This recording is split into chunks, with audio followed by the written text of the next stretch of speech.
নিয়মিত আয়োজন সেলিব্রিটি খবর। প্রধানত কবি হিসেবে পরিচিত হলেও গীতিকার হিসেবে তিনি নিজেকে নিয়ে গিয়েছিলেন অনন্য উচ্চতায়। আধ্যাত্মিক গান ও গজল রচনায় জাতীয় কবি কাজী নজরুল ইসলামের পরই যার নাম বিশেষভাবে উচ্চারিত হয় তিনি কবি মতিউর রহমান মল্লিক। ঐতিহ্যবাদী মল্লিকের রচিত ভক্তিমূলক গান বাংলার পথপ্রান্তর ছাপিয়ে ছড়িয়ে আছে পৃথিবীর আনাচে কানাচে। তোমার সৃষ্টি যদি হয় এত সুন্দর। হযরত খানজাহান আলীর স্মৃতিবিজড়িত বাগেরহাট জেলার বারুইপাড়া গ্রামে 1956 সালের 1 মার্চ জন্মগ্রহণ করেন কবি মতিউর রহমান মল্লিক। সংস্কৃতিবান পরিবারে জন্ম নেওয়া মল্লিকের পিতা ছিলেন কবিতাপ্রেমী আর মা মুখে মুখে ছড়া কাটতে পছন্দ করতেন। জগন্নাথ বিশ্ববিদ্যালয়ে পড়াকালীন তৎকালীন বাংলা বিভাগের শিক্ষক সব্যসাচী লেখক আব্দুল মান্নান সৈয়দের প্রিয় ছাত্র হিসেবে পান তার অনুপ্রেরণা।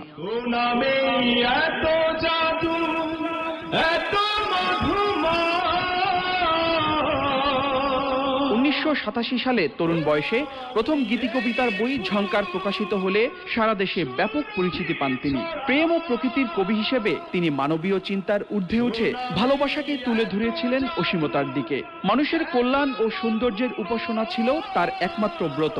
দেশ, মা, মাটি আর মানুষের জন্য নিজেকে নিবেদন করে একে একে লিখে গিয়েছেন নানা ধরনের লেখা।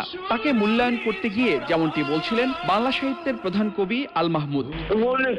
কবি ছিলেন, ভালো গায়ক, সে গানের রচয়িতা এবং সুরস্রষ্টা, এই ব্যাপারে তার কোনো তুলনা নাই। সঙ্গীত এসব ব্যাপারে কবি হিসেবেই বড় ছিল। দীর্ঘদিনের বন্ধুত্ব ছিল, আমার শরীর ছিলেন, বন্ধু ছিলেন। 80 দশকে প্রথম প্রকাশ পায় তার কথা, সুর ও স্বকণ্ঠে পরিবেশিত গানের ক্যাসেট প্রতিটি 1 ও 2। দেশজ ও লোকজ অনুষঙ্গ নিয়ে ঐতিহ্যবাদী গানের সফল ও সার্থক গীতিকার হিসেবে সংস্কৃতির সুস্থ এ ধারাকে বাংলাদেশ সহ বিশ্বময় জনপ্রিয় করায় জীবনব্যাপী আন্দোলন করেছেন কবি মল্লিক। তার রচনা শৈলীতে ছিল রবীন্দ্রনাথের সৌন্দর্যবোধ, জীবনানন্দের প্রকৃতি, নজরুলের চেতনা এবং ফররুখ আহমদের আদর্শ।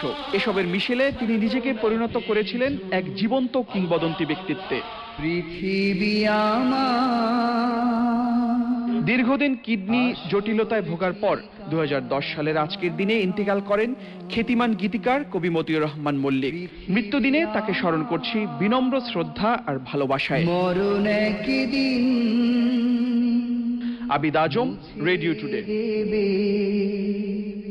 সকল রঙিন